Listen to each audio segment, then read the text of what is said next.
Hay una pregunta que la humanidad ha repetido en silencio desde el principio de los tiempos, una pregunta tan antigua como el primer aliento humano, tan profunda como el primer pensamiento consciente. ¿De dónde vienes realmente?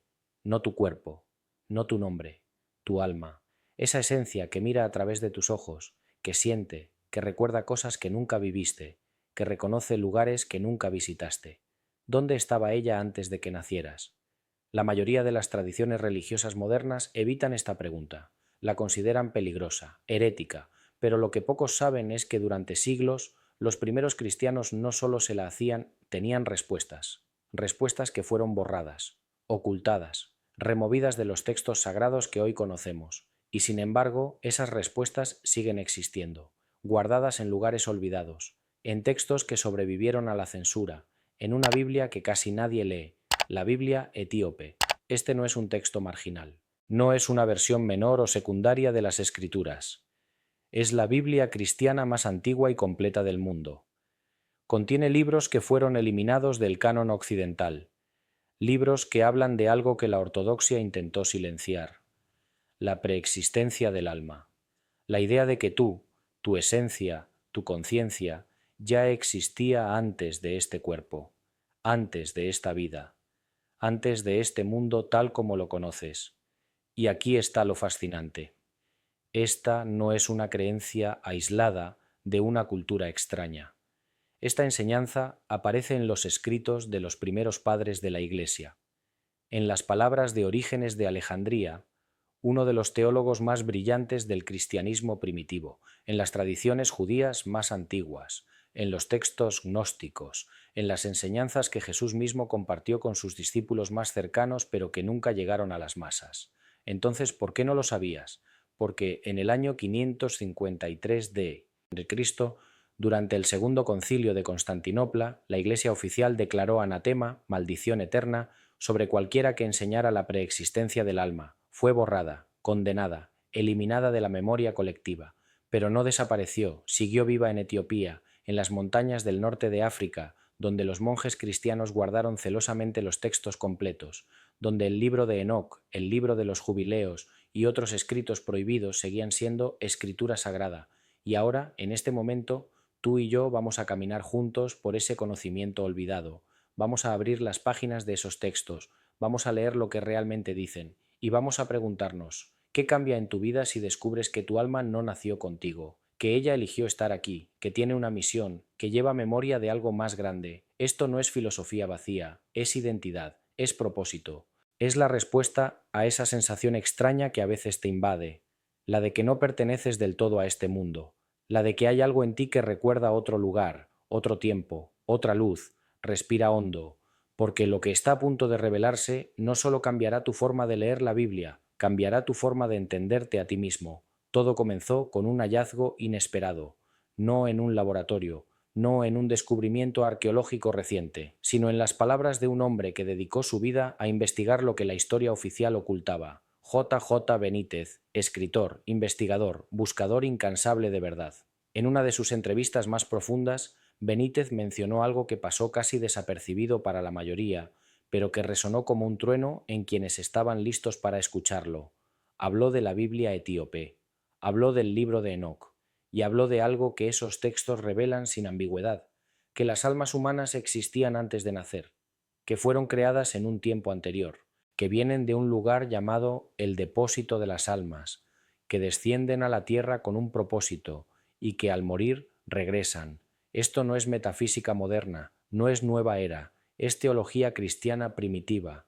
Está escrito en textos que formaron parte del canon bíblico durante siglos, textos que los etíopes nunca removieron, porque para ellos esos libros siempre fueron palabra de Dios. El libro de Enoc, por ejemplo, un texto que fue citado en el Nuevo Testamento. El apóstol Judas lo cita directamente en su epístola. Pedro hace referencia a sus enseñanzas. Los primeros cristianos lo leían con reverencia, y sin embargo, hoy, en las Biblias occidentales, no aparece. ¿Por qué? Porque habla demasiado, porque revela demasiado, porque describe una cosmología que no encajaba con el control dogmático que la Iglesia institucional necesitaba imponer. En el libro de Enoc se describe cómo Enoc, el patriarca que caminó con Dios y desapareció porque Dios se lo llevó, fue llevado al cielo y recibió visiones de los misterios celestiales. Vio el trono de Dios, vio los ángeles caídos, vio los lugares de castigo y los lugares de recompensa, y vio algo más, vio las almas esperando, almas que aún no habían nacido, pero que ya existían, almas que aguardaban su momento de descender a la tierra, vestirse de carne, cumplir su misión y regresar. Pero aquí viene el primer descubrimiento impactante. No solo Enoc habló de esto, también lo hizo el Libro de los Jubileos, otro texto canónico en Etiopía. En ese libro se narra la creación del mundo de una manera más detallada que en el Génesis, y en esa narración se afirma que Dios creó a los espíritus, las almas, en el primer día de la creación, antes de la luz física, antes de los cielos y la tierra tal como los conocemos. Los espíritus fueron lo primero.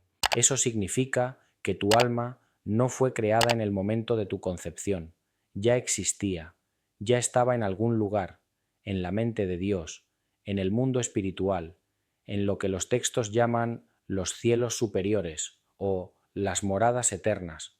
Y si eso es cierto, entonces toda tu vida adquiere un significado completamente diferente. No estás aquí por accidente, no eres un evento biológico aleatorio, eres un alma con historia, con propósito, con elección. Pero espera, porque esto plantea una pregunta aún más profunda. Si tu alma ya existía, ¿qué hacía antes de nacer?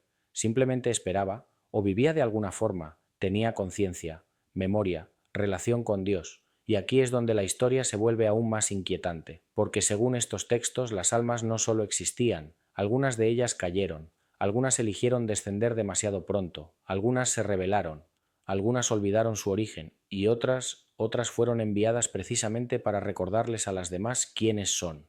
¿Eres tú una de esas almas?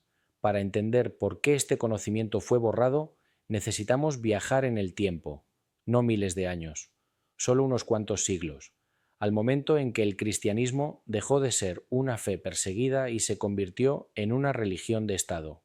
Cuando el emperador Constantino legalizó el cristianismo en el año 313 d.C., algo comenzó a cambiar. La fe que había sido libre, diversa, llena de escuelas de pensamiento distintas, comenzó a centralizarse, a unificarse, a dogmatizarse. Y con esa unificación vino la necesidad de control. No podía haber múltiples interpretaciones, no podía haber enseñanzas que empoderaran demasiado al individuo, no podía haber doctrinas que sugirieran que el ser humano tiene un origen divino directo, anterior a esta vida, porque si las personas supieran eso, si realmente entendieran que sus almas vienen de Dios, que son eternas, que tienen poder inherente, ¿cómo controlarlas? ¿Cómo mantenerlas dependientes de la institución? Entonces comenzó la purga. Primero, en el Concilio de Nicea, en el año 325 d.C., se definió la ortodoxia. Se estableció qué era herejía y qué no. Luego, en concilios posteriores, se fue refinando la doctrina oficial, y en el año 553 de Cristo Puri, en el Segundo Concilio de Constantinopla, se dio el golpe definitivo, se condenó la enseñanza de la preexistencia del alma, se declaró anatema a Orígenes de Alejandría, el gran teólogo que había enseñado que las almas fueron creadas antes del mundo material y que este mundo es una escuela, un lugar de purificación, de aprendizaje, de retorno. Orígenes no inventó esta doctrina, la recibió de la tradición apostólica, de las enseñanzas que se transmitían oralmente entre los discípulos de los apóstoles, de las comunidades cristianas primitivas que todavía conservaban la memoria de lo que Jesús realmente enseñó en privado. Porque hay algo que muchos olvidan. Jesús tenía dos niveles de enseñanza, uno público, en parábolas para las multitudes, y otro privado, directo, revelador, para sus discípulos más cercanos. En Marcos 4:11 Jesús mismo lo dice: «A vosotros os es dado saber el misterio del reino de Dios, mas a los que están fuera, por parábolas todas las cosas». Había un conocimiento interno, un conocimiento reservado, un conocimiento que no todos estaban listos para recibir. Y parte de ese conocimiento era precisamente este, el origen del alma, su naturaleza eterna, su misión en la tierra, su regreso al Padre. Pero cuando ese conocimiento se volvió peligroso para la estructura de poder, fue eliminado. Los textos que lo contenían fueron removidos del canon, los maestros que lo enseñaban fueron silenciados, y las generaciones futuras crecieron creyendo que el alma nace con el cuerpo, y que antes de eso simplemente no existía. Sin embargo, en las montañas de Etiopía algo diferente sucedió. La Iglesia Ortodoxa etíope, aislada geográficamente, protegida por su propia historia y cultura, nunca aceptó esas censuras. Para ellos, el libro de Enoc siempre fue escritura, el libro de los jubileos siempre fue sagrado, y las enseñanzas sobre la preexistencia del alma nunca fueron herejía, eran simplemente verdad. Y esa verdad siguió viva, siguió siendo leída, siguió siendo enseñada, hasta hoy. Entonces, ¿qué pasó en Occidente? ¿Qué perdimos al borrar esos textos? Perdimos la comprensión de nuestra propia identidad espiritual, perdimos la conexión con nuestro origen divino, perdimos la respuesta a la pregunta más importante que un ser humano puede hacerse: ¿quién soy realmente? Y en lugar de esa respuesta recibimos una narrativa más simple, más controlable. Naces, pecas, te salvas o te condenas. Fin de la historia. No hay prehistoria, no hay contexto cósmico, no hay misión eterna, solo una vida breve, un juicio rápido y una eternidad decidida en un instante. Pero los textos etíopes cuentan una historia diferente, una historia más grande, más luminosa, más llena de esperanza y responsabilidad, una historia en la que tú no eres una víctima del tiempo, sino un viajero eterno, un alma que eligió descender, que aceptó la carne, que vino a aprender, a amar, a recordar, y ahora, después de siglos de silencio, esa historia está volviendo a salir a la luz, no porque alguien la inventara, sino porque siempre estuvo ahí, esperando, como un tesoro enterrado, como una semilla bajo la nieve, esperando el momento en que alguien estuviera listo para desenterrarla, para plantarla de nuevo, para dejarla crecer, y ese momento es ahora. Imagina por un momento que todo lo que te enseñaron sobre tu origen estaba incompleto, no necesariamente falso, pero incompleto, como si te hubieran dado solo el último capítulo de un libro, sin los anteriores. Lees el final, entiendes algo, pero te falta contexto, te falta la historia completa. Eso es lo que sucedió con la doctrina del alma en el cristianismo occidental. Te dijeron que naciste, te dijeron que eres pecador, te dijeron que necesitas salvación y todo eso es verdad, pero te faltó la parte anterior, la parte que explica por qué estás aquí, por qué elegiste venir, qué misión trae tu alma. En el libro de Enoc, capítulo 22, se describe un lugar llamado el Sheol, el lugar de las almas después de la muerte, pero no es un lugar homogéneo, está dividido en compartimentos. Hay lugares para las almas justas, lugares para las almas que esperan juicio, lugares para las que ya fueron juzgadas. Y en esa descripción Enoc ve algo revelador, ve almas que aún no han nacido, almas que están esperando su turno para descender a la tierra. Eso significa que hay un orden, una secuencia, un plan. No todos nacemos al mismo tiempo por casualidad. Cada alma tiene su momento, su kairos, su tiempo divino, y cuando ese tiempo llega, el alma desciende, se viste de carne, entra en el cuerpo de un bebé y comienza su viaje terrestre. Pero aquí hay un detalle que casi nadie ha notado. Según el libro de los jubileos, cuando Dios creó al ser humano, no solo le dio un cuerpo, le asignó un espíritu que ya existía. Adán no fue la creación de una nueva alma. Adán fue la encarnación de un espíritu que ya estaba en la presencia de Dios, un espíritu que aceptó la misión de ser el primero, el prototipo, el padre de la humanidad física. Esto cambia todo, porque si Adán ya existía como espíritu antes de su cuerpo, entonces todos nosotros, descendientes de Adán, también existíamos. Nuestras almas estaban ahí, en el mundo espiritual, en la mente de Dios, esperando nuestro turno. Y esto no es solo teología etíope, también está en el judaísmo místico. En la Cábala se habla del Guf, el salón de las almas, un lugar celestial donde todas las almas esperan antes de nacer. Según esta tradición, hay un número finito de almas. Cuando todas hayan nacido, cuando el Guf esté vacío, llegará el Mesías, llegará el fin de los tiempos, porque todas las almas habrán completado su ciclo terrestre. Entonces, ¿cuántas vidas tiene un alma? Esta es la pregunta que todos quieren evitar, porque lleva directo a la idea de la reencarnación, y la reencarnación es tabú en el cristianismo moderno. Pero lo fascinante es que no siempre lo fue. Orígenes enseñó abiertamente que las almas pueden pasar por múltiples encarnaciones como parte de su proceso de purificación y aprendizaje, no como un ciclo infinito y mecánico, como en el hinduismo, sino como un proceso dirigido por la misericordia de Dios, un proceso que tiene un final, un regreso definitivo al Padre. Y aquí entra algo inquietante. Jesús mismo, en varias ocasiones, sugirió esta posibilidad. Cuando sus discípulos le preguntaron si el ciego de nacimiento había pecado él o sus padres para nacer ciego, la pregunta misma implica la posibilidad de un pecado anterior al nacimiento. ¿Cómo podría un bebé haber pecado antes de nacer, a menos que su alma existiera antes? Jesús no niega la premisa, simplemente responde que ni él ni sus padres pecaron, sino que esto sucedió para que las obras de Dios se manifestaran en él, pero no rechaza la idea de que un alma pueda existir antes del cuerpo. Más adelante, cuando Jesús habla de Juan el Bautista, dice: «Y si queréis recibirlo, él es aquel Elías que había de venir». Mateo 11:14. ¿Cómo puede Juan ser Elías si Elías vivió siglos antes? La respuesta más directa es que el alma de Elías regresó en el cuerpo de Juan. No es posesión, no es reencarnación en el sentido hindú. Es un alma que regresa con una misión específica, un alma que ya sirvió antes y que vuelve a servir. Los discípulos entendieron esto. Por eso preguntaron si el ciego había pecado antes de nacer. Por eso preguntaron si Juan era Elías, porque en su contexto cultural y espiritual, la preexistencia del alma no era una herejía, era una verdad aceptada. Pero con el tiempo, esa verdad se volvió peligrosa, porque empodera, porque te hace responsable no solo de esta vida, sino de tu existencia completa, porque te quita el rol de víctima y te pone en el rol de protagonista.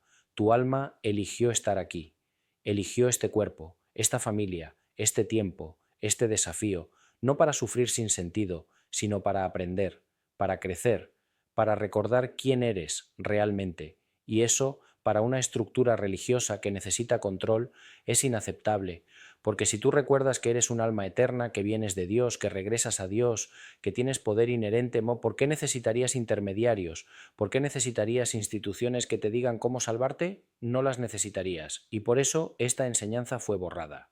Pero no desapareció, siguió viva en los textos, en los corazones, en la intuición profunda que cada ser humano lleva dentro, esa sensación de que hay algo más, algo anterior, algo eterno, y es en este punto donde todo empieza a tener sentido, porque si entiendes que tu alma ya existía, entonces tu vida no es un accidente, es una misión, y cada persona que conoces, cada desafío que enfrentas, cada dolor que atraviesas, tiene un propósito que tu alma conoce, aunque tu mente lo haya olvidado. Ahora, profundicemos en los textos mismos, porque una cosa es afirmar que la preexistencia del alma está en la Biblia etíope y otra cosa es mostrarlo. Vamos a leer directamente, vamos a investigar, vamos a comparar. Primero, el libro de Enoc, capítulo 39, versículos 4 al 5. Enoc escribe: «Y allí vi otra visión, las habitaciones de los santos y los lugares de descanso de los justos. Allí mis ojos vieron sus moradas con los ángeles, y sus lugares de descanso con los santos. Ellos intercedían y oraban y suplicaban por los hijos de los hombres. ¿Quiénes son estos justos que ya están con los ángeles? ¿Almas que murieron? Sí, pero también almas que aún no han nacido, porque en el contexto del libro, Enoc está viendo el mundo espiritual completo, el pasado, el presente y el futuro desde la perspectiva de Dios. Y en ese mundo espiritual, las almas existen fuera del tiempo lineal. Luego, en el capítulo 41, versículo 8, se describe cómo Dios asignó espíritus para gobernar sobre las estaciones, las estrellas, las aguas. Y en el versículo 9 se dice: «Y vi los espíritus de los hijos de los hombres que habían muerto, y su voz llegaba al cielo y se quejaba». Aquí está claro, hay espíritus de seres humanos que siguen existiendo después de la muerte, y si existen después, ¿por qué no antes? En el libro de los Jubileos, capítulo 2, versículo 2, se narra la creación. «Porque el primer día creó los cielos que están arriba, y la tierra, y las aguas, y todos los espíritus que le servían, los ángeles de la presencia, los ángeles de la santificación, los ángeles de los espíritus del fuego, los ángeles de los espíritus de los vientos, y los espíritus de los hombres, y los espíritus de las bestias». Léelo de nuevo. Los espíritus de los hombres fueron creados el primer día, no en el sexto día cuando fue formado Adán, el primer día, antes de la luz física, antes del sol y las estrellas. Los espíritus humanos ya existían, ya estaban en la mente de Dios, ya eran reales. Entonces, ¿qué sucedió en el sexto día? El alma de Adán descendió, se encarnó, se vistió de carne, pero esa alma ya existía, y con ella todas las almas que descenderían después. Ahora vayamos al Nuevo Testamento, porque incluso en los textos canónicos occidentales hay huellas de esta enseñanza.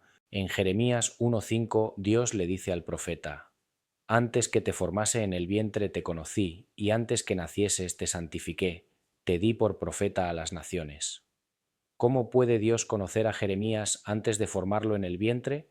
¿Cómo puede santificarlo antes de que naciera?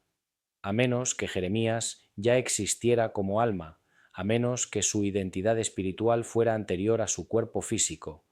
En Efesios 1:4, Pablo escribe: según nos escogió en él antes de la fundación del mundo, para que fuésemos santos y sin mancha delante de él.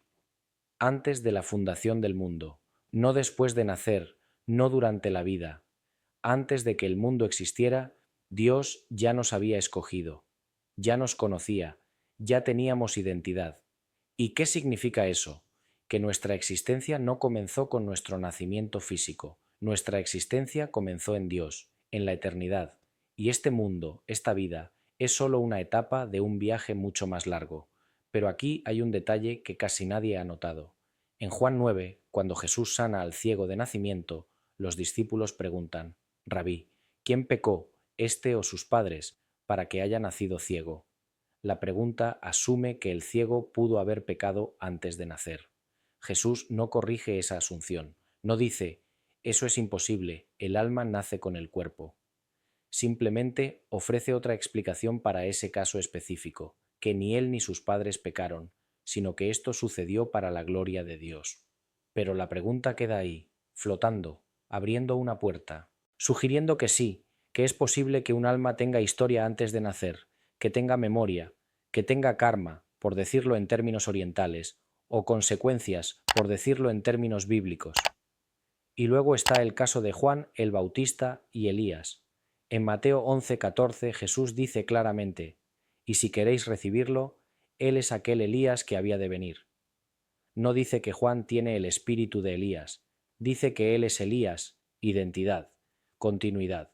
El alma de Elías regresó. Ahora los teólogos ortodoxos dirán que esto es lenguaje simbólico, que Jesús solo quiso decir que Juan tenía la misma misión que Elías, pero si lees el texto sin prejuicios, sin la necesidad de defender una doctrina institucional, la interpretación más directa es obvia. Juan es Elías porque su alma es la misma, y esto no contradice la resurrección, no contradice la vida eterna, simplemente añade una capa más profunda de comprensión. Las almas son eternas, pueden encarnar, pueden cumplir misiones, pueden regresar, y al final todas regresan al Padre, no en un ciclo infinito, sino en un proceso dirigido, con propósito, con amor.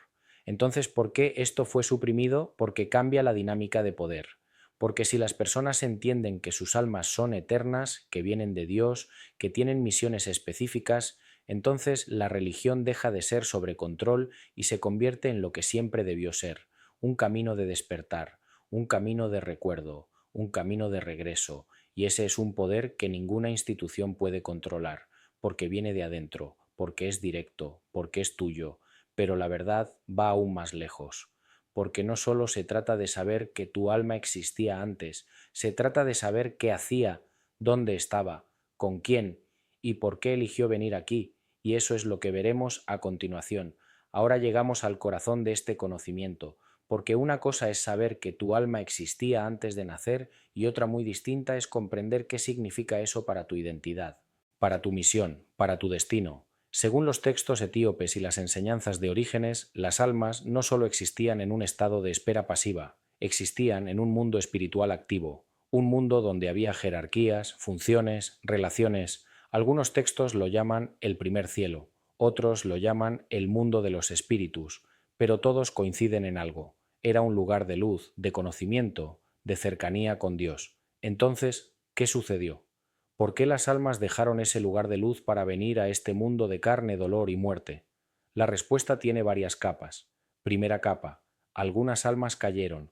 No todas las almas que vinieron a la tierra lo hicieron voluntariamente. Según el libro de Enoc, hubo una rebelión en el cielo, no solo de ángeles, sino de espíritus que se dejaron seducir por el deseo de experiencia material. Querían conocer, querían sentir, querían crear fuera de Dios, y esa caída los trajo aquí. Esto es paralelo a la historia de los ángeles caídos, pero con una diferencia crucial: no todos los que cayeron eran malignos. Algunos simplemente eran curiosos, ingenuos, deseosos de experiencia, y esa curiosidad los atrapó en la materia, los atrapó en el ciclo de nacimiento y muerte. Segunda capa. Algunas almas fueron enviadas, no cayeron, fueron comisionadas, enviadas por Dios con una misión específica: ayudar a las almas caídas a recordar, a despertar, a regresar. Estas son las almas proféticas, las almas maestras, las almas que, a lo largo de la historia, han encarnado como profetas, maestros, sanadores, guías espirituales. No vienen para su propia evolución, vienen para servir. Y aquí está la revelación más impactante: tú podrías ser una de esas almas. No lo sabes conscientemente, porque el velo del olvido cae sobre cada alma al nacer. Pero tu inquietud espiritual, tu búsqueda de verdad, tu insatisfacción con las respuestas superficiales, todo eso podría ser la memoria de tu alma despertando, recordando por qué vino, qué prometió hacer, a quién prometió ayudar. Tercera capa. Algunas almas eligieron venir por amor. Este es el nivel más alto, almas que ya estaban en paz, en luz, en plenitud, pero que al ver el sufrimiento de otras almas atrapadas en la materia, eligieron descender, no por obligación, no por caída, sino por compasión, por amor, por solidaridad cósmica. En el budismo se les llama bodhisattvas, en el cristianismo esotérico se les llama cristos menores, en el gnosticismo se les llama pneumáticos, los que llevan el espíritu puro. Pero el nombre no importa, lo que importa es la función. Vienen a iluminar, a recordar, a abrir caminos, y aquí es donde J. J. Benítez entra con fuerza. Porque Benítez, a lo largo de sus investigaciones sobre Jesús, sobre los evangelios apócrifos, sobre el caballo de Troya, siempre tocó este tema. Jesús no vino como un hombre común, vino como un alma con memoria completa, un alma que sabía de dónde venía, que sabía quién era, que nunca olvidó su origen, y que vino precisamente a recordarles a los demás. Por eso Jesús decía: yo soy de arriba, vosotros sois de abajo. Juan 8:23. No lo decía con arrogancia, lo decía con claridad ontológica. Él sabía que su alma venía directamente de la luz, y sabía que las almas humanas, aunque también venían de la luz, habían olvidado, habían caído en la identificación con la carne, con el ego, con el mundo, y su misión era despertarlas. Por eso hablaba en parábolas públicamente, pero enseñaba en privado, porque no todos estaban listos, no todos podían soportar la verdad completa, pero a los que sí estaban listos les decía: vosotros sois dioses. Juan 10:34, citando el Salmo 82. Vosotros sois hijos del Altísimo, vosotros sois luz, vosotros sois eternos. No lo decía metafóricamente, lo decía literalmente, porque eso es lo que somos: almas divinas, temporalmente encarnadas, temporalmente olvidadas, pero eternamente hijas de Dios. Y ahora, la pregunta que te atraviesa el pecho: ¿qué tipo de alma eres tú? ¿Caíste? ¿Fuiste enviada? ¿Elegiste venir por amor? No lo sabes, pero puedes descubrirlo, no con la mente, con la intuición, con la honestidad brutal de mirarte a ti mismo y preguntarte: ¿por qué estoy aquí? ¿Qué vine a hacer? ¿A quién vine a ayudar? ¿Qué promesa hice antes de nacer? Porque sí, hiciste una promesa, todas las almas la hacen. Antes de descender aceptan las condiciones, aceptan el olvido temporal, aceptan el sufrimiento, aceptan el riesgo, porque saben que al otro lado, cuando regresen, habrán ganado algo invaluable: experiencia, compasión, sabiduría, y eso es lo que el alma busca: no placer, no comodidad, sino crecimiento, expansión, amor más profundo. Entonces, ¿dónde estaba tu alma antes de nacer? Estaba en la luz, en la presencia de Dios, en el consejo celestial, y ahí, en ese lugar eterno, vio este mundo, vio tu vida, vio tus desafíos, y dijo: sí, yo voy, yo acepto, yo cumpliré, y aquí estás, cumpliendo, aunque no lo recuerdes, aunque dudes, aunque te sientas perdido, tu alma sabe. Y poco a poco, si escuchas, si buscas, si te detienes en silencio, empezarás a recordar, y cuando recuerdes, todo cambiará. Ahora, salgamos de los textos antiguos y aterricemos en el presente, porque todo este conocimiento no es arqueología espiritual, no es historia muerta, es conocimiento vivo, y tiene implicaciones profundas para tu vida hoy, ahora, en este momento. Si tu alma existía antes de nacer, eso significa que tu vida no es un evento aislado, es parte de una narrativa más grande, una narrativa cósmica, y cada decisión que tomas, cada relación que construyes, cada dolor que atraviesas, tiene un significado que va más allá de lo visible. Primero, esto cambia tu relación con el sufrimiento, porque si entiendes que tu alma eligió esta vida, que aceptó estos desafíos, entonces el sufrimiento deja de ser un castigo injusto y se convierte en una herramienta de crecimiento. No es que Dios te esté castigando, es que tu alma está aprendiendo, está recordando, está despertando. Esto no minimiza el dolor, no lo romantiza, pero le da contexto, le da propósito, y eso, en sí mismo, es sanador, porque el peor sufrimiento no es el dolor físico, es el dolor sin sentido, es el sufrimiento que parece absurdo, aleatorio, cruel. Pero cuando entiendes que tu alma eligió esta experiencia, que hay algo que vino a aprender, algo que vino a sanar, algo que vino a recordar, el sufrimiento se transforma. Sigue doliendo, pero ya no te destruye, porque sabes que hay un propósito, sabes que hay un final, sabes que hay un regreso. Segundo, esto cambia tu relación contigo mismo, porque si eres un alma eterna, entonces tu valor no depende de tu éxito mundano, no depende de tu apariencia, no depende de lo que otros piensen de ti, tu valor es inherente, es eterno, es divino, eres hijo de Dios, eres luz revestida de carne, y eso no puede ser quitado, no puede ser disminuido, no puede ser destruido. Esto es liberador, porque significa que no tienes que demostrar nada, no tienes que ganar el amor de Dios, ya lo tienes, siempre lo has tenido, desde antes de nacer, y lo tendrás después de morir.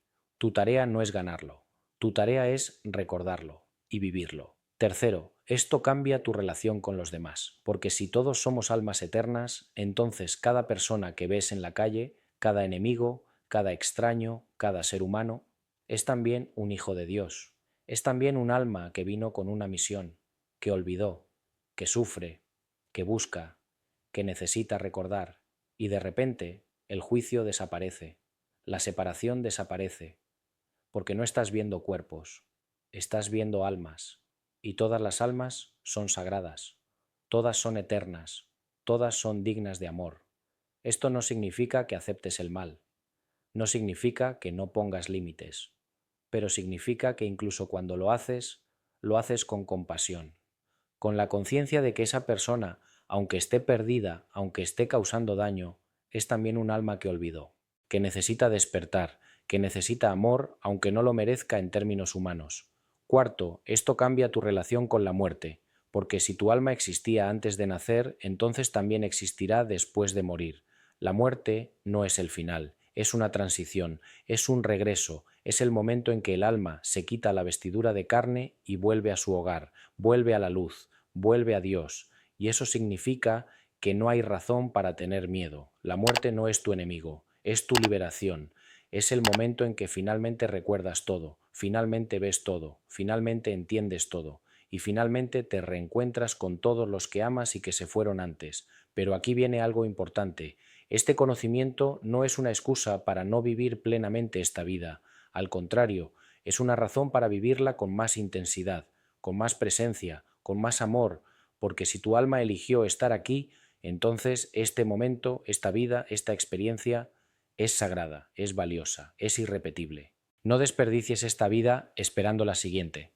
No desperdicies esta vida soñando con el cielo. Vive esta vida como si fuera el cielo, porque puede serlo, si recuerdas, si despiertas, si amas. Y quinto, esto cambia tu relación con Dios, porque si tu alma viene de Dios, entonces Dios no es un juez lejano, no es un tirano en el cielo esperando castigarte. Es tu Padre, tu origen, tu hogar, y su deseo no es condenarte, es recibirte de vuelta, es celebrar tu regreso, es abrazarte como el padre del hijo pródigo. Y de repente la religión deja de ser miedo, deja de ser culpa, deja de ser obligación y se convierte en lo que siempre debió ser: amor, recuerdo, regreso.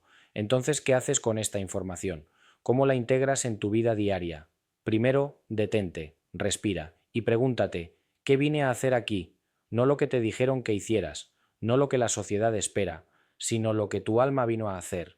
Y escucha, en el silencio, en la intuición, en los sueños, en los momentos en que sientes que hay algo más. Escucha. Segundo, perdona.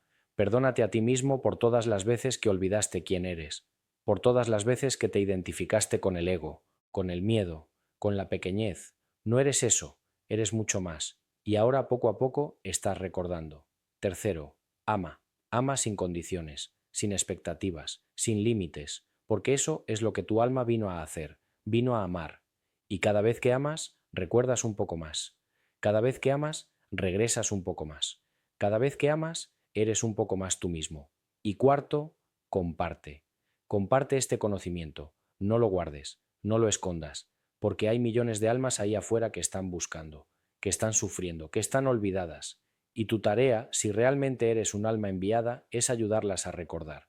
No necesitas ser perfecto, no necesitas tener todas las respuestas, solo necesitas ser sincero, solo necesitas compartir lo que sabes, lo que has descubierto, lo que te ha transformado, y eso será suficiente, porque la verdad se reconoce, el alma la reconoce, y cuando alguien escucha esta verdad, algo en su interior responde, algo despierta, algo recuerda, y ese es el verdadero milagro.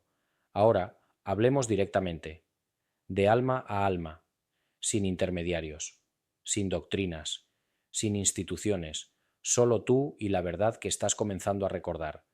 Si has llegado hasta aquí, no es por casualidad. Tu alma te trajo. Tu alma necesitaba escuchar esto, necesitaba ser recordada de quién es, de dónde viene, de por qué está aquí. Y ahora que lo sabes, ¿qué vas a hacer? Porque este conocimiento trae responsabilidad. No puedes seguir viviendo en piloto automático. No puedes seguir culpando a otros por tu vida. No puedes seguir actuando como víctima del destino, porque ahora sabes que no lo eres. Eres protagonista, eres creador, eres responsable. Tu alma eligió esta vida, eligió este cuerpo, eligió estos padres, eligió estas circunstancias, no porque sean fáciles, sino porque son exactamente lo que necesitabas para aprender, para crecer, para despertar, y eso significa que cada dolor que has vivido, cada rechazo, cada pérdida, cada fracaso, no fue un error, fue parte del plan, fue parte de lo que tu alma aceptó experimentar, porque sabía que del otro lado de ese dolor habría sabiduría, habría compasión, habría amor más profundo. Entonces, ¿cómo vives desde esta conciencia? Primero, acepta tu vida, no como resignación, sino como aceptación sagrada. Esta es la vida que tu alma eligió, y aunque no entiendas todo ahora, confía en que hay un propósito, confía en que tu alma sabía lo que hacía, y confía en que, al final, todo tendrá sentido. Segundo, suelta la culpa, porque la culpa es la energía más destructiva que existe, es el veneno que te mantiene atrapado en el pasado, que te impide avanzar, que te impide recordar quién eres realmente. Y la verdad es que no hay nada que perdonar, porque todo lo que hiciste lo hiciste desde el olvido, desde la inconsciencia, y ahora estás despertando, y eso es suficiente. Tercero, vive con intención. Cada día pregúntate, ¿qué vine a hacer hoy? ¿Cómo puedo servir? ¿Cómo puedo amar? ¿Cómo puedo recordar? Y deja que esas preguntas guíen tus decisiones, no desde la obligación, sino desde la claridad, desde la conexión con tu alma. Cuarto, busca a los tuyos, porque no estás solo. Hay otras almas que también están despertando, que también están recordando, que también están buscando, y cuando te encuentres con ellas lo sabrás. Habrá un reconocimiento, una resonancia, una sensación de te conozco de antes, y tal vez sí lo hagas, tal vez esas almas y la tuya hicieron un pacto antes de nacer, un pacto de encontrarse, de apoyarse, de recordarse mutuamente. Quinto, y esto es crucial, no te pierdas en la búsqueda, porque hay un peligro en este conocimiento, el peligro de volverse obsesivo, de querer saber todo, de querer recordar todo, de perder el presente persiguiendo el pasado de tu alma. No caigas en esa trampa, porque lo más importante no es saber dónde estaba tu alma antes de nacer, lo más importante es saber qué hacer con tu alma ahora que estás vivo, ahora que estás aquí, ahora que tienes esta oportunidad, y lo que debes hacer es simple: amar, servir, crear, sanar, despertar. No necesitas saber todos los detalles de tus vidas pasadas. No necesitas recordar cada momento de tu existencia espiritual, porque esa información no es lo que te salvará. Lo que te salvará es el amor. Lo que te salvará es la conexión con tu alma. Lo que te salvará es vivir desde la verdad de quién eres realmente. Y esa verdad es, eres un alma eterna, eres un hijo de Dios, eres luz, eres amor, y estás aquí para recordarlo. y para ayudar a otros a recordarlo. Eso es todo. No es complicado, no es misterioso, no es inalcanzable, es simple, es directo, es tuyo, pero requiere valentía, porque vivir desde esta conciencia significa ir contra la corriente, significa no conformarte con las respuestas fáciles, significa cuestionar todo lo que te enseñaron, significa confiar en tu intuición más que en la autoridad externa. Significa ser tú mismo, completamente, sin disculpas, sin máscaras, sin miedo, y eso asusta, porque el mundo no está diseñado para almas despiertas, el mundo está diseñado para mantenerlas dormidas, para mantenerlas distraídas, para mantenerlas olvidadas, con entretenimiento, con consumo, con miedo, con culpa, con cualquier cosa que las aleje de su verdad. Pero tú estás despertando, y una vez que comienzas a despertar, no puedes volver a dormir, no puedes desconocer lo que ya sabes, no puedes olvidar lo que ya recordaste. Entonces sigue adelante, sigue buscando, sigue recordando, pero hazlo con amor, con compasión, con paciencia, porque este es un camino largo, es el camino de toda una vida, y tal vez de muchas vidas, pero cada paso cuenta, cada momento de claridad cuenta, cada acto de amor cuenta, porque cada vez que actúas desde tu alma, desde tu verdad, desde tu luz, estás cambiando el mundo, estás elevando la conciencia colectiva, estás ayudando a otras almas a despertar, y eso, al final, es lo único que importa. Y ahora llegamos al final, pero no es realmente un final, es un comienzo, porque todo lo que has leído aquí, todo lo que has recordado, todo lo que ha resonado en tu alma, es solo el principio de tu verdadero viaje, el viaje de regreso, porque eso es lo que somos todos, almas en camino de regreso a casa, almas que un día salieron de la luz, se aventuraron en la materia, olvidaron quiénes eran y ahora están recordando, están despertando, están regresando. Y este proceso no es lineal, no es perfecto, no es fácil. Habrá días en que lo recuerdes todo y habrá días en que lo olvides. Habrá momentos de claridad absoluta y habrá momentos de duda profunda. Y está bien, porque esa es la naturaleza de la encarnación. Es un ir y venir, un recordar y olvidar, un subir y bajar. Pero con cada ciclo te acercas un poco más. Con cada despertar, la luz se vuelve un poco más brillante. Con cada acto de amor, el regreso se vuelve un poco más real. Y un día, cuando tu tiempo aquí termine, cuando tu cuerpo finalmente se canse y tu alma se libere, regresarás. Regresarás al lugar del que viniste, al lugar donde tu alma siempre ha pertenecido, a la presencia de Dios, y en ese momento verás todo, entenderás todo, y te darás cuenta de que cada dolor tuvo sentido, que cada desafío fue exactamente lo que necesitabas, que cada persona que conociste fue un maestro, que cada experiencia fue sagrada, y te darás cuenta de que nunca estuviste solo, que tu alma siempre estuvo conectada con Dios, que la separación fue solo una ilusión, que el olvido fue solo temporal, que el amor siempre estuvo ahí, sosteniéndote, guiándote, esperándote, y en ese momento de reconocimiento total llorarás, pero no de tristeza, de alegría, de alivio, de gratitud, porque finalmente estarás en casa, finalmente serás tú mismo completamente, finalmente recordarás quién eres realmente. Y entonces, si tu misión lo requiere, si tu alma así lo elige, tal vez decidas regresar, tal vez decidas encarnar una vez más, no porque necesites aprender más, sino porque quieres servir más, porque quieres ayudar a otras almas a recordar, porque el amor que sentirás será tan grande que no podrás quedarte quieto, querrás compartirlo, querrás darlo, querrás ser una luz para los que todavía están en la oscuridad. Y eso es lo que hacen las grandes almas, eso es lo que hizo Jesús, eso es lo que hicieron los profetas, eso es lo que hacen todos los maestros espirituales verdaderos. Regresan, una y otra vez, no por obligación, sino por amor, porque el amor verdadero no puede quedarse en el cielo sabiendo que hay almas sufriendo en la tierra. Y tal vez, solo tal vez, tú eres una de esas almas. Tal vez ya has regresado muchas veces. Tal vez por eso este mensaje resuena tan profundo en ti. Tal vez por eso estás aquí, ahora, leyendo esto, porque tu alma sabía que necesitabas recordar, que era tiempo de despertar, que era tiempo de cumplir la misión que viniste a cumplir. Entonces, ¿cuál es esa misión? No lo sé, solo tú puedes saberlo, pero te daré una pista. Tu misión está en lo que amas, en lo que te apasiona, en lo que te hace sentir vivo, en lo que haces cuando nadie te está mirando, en lo que harías aunque no te pagaran, en lo que te duele ver sufrir en otros. Ahí está tu misión, en esa intersección entre tu pasión y el dolor del mundo, entre tu don y la necesidad de otros, entre tu luz y la oscuridad que necesita ser iluminada. Encuéntrala, acéptala, vívela, porque eso es lo que tu alma vino a hacer. Y cuando lo haces, cuando vives tu misión, algo mágico sucede.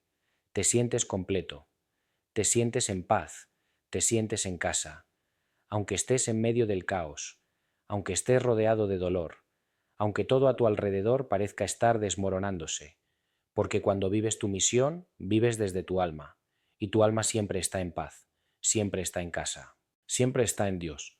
Y ese es el secreto que los textos etíopes guardaron durante siglos, el secreto que Orígenes enseñó, el secreto que Jesús vivió, el secreto que ahora tú conoces. No eres solo un cuerpo, no eres solo una mente, no eres solo una historia, eres un alma eterna, eres un hijo de Dios, eres luz que olvidó que es luz y ahora estás recordando, y con ese recuerdo viene poder, viene libertad, viene responsabilidad, y viene amor, amor por ti mismo, amor por otros, amor por la vida, amor por Dios. Entonces, ¿dónde estaba tu alma antes de nacer?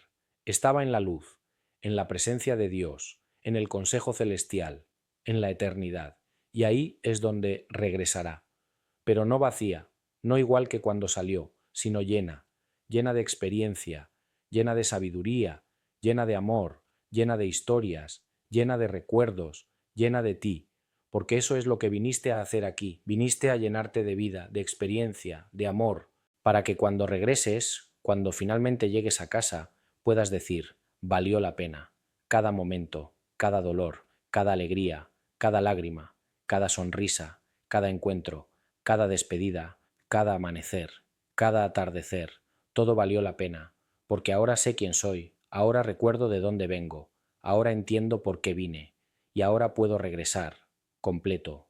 Y esa es la promesa, ese es el plan, ese es el secreto milenario que la Biblia etíope guardó, que J. Cata Benítez investigó, que los antiguos maestros enseñaron, y que ahora tú conoces, úsalo bien, vive desde él, compártelo con otros, porque el mundo necesita almas despiertas, el mundo necesita luces encendidas, el mundo necesita personas que recuerden quiénes son realmente, y tú eres una de ellas. Bienvenido a casa, bienvenido al recuerdo, bienvenido a tu verdad. Tu alma ha esperado este momento durante mucho tiempo, y ahora, finalmente, estás listo. Fin.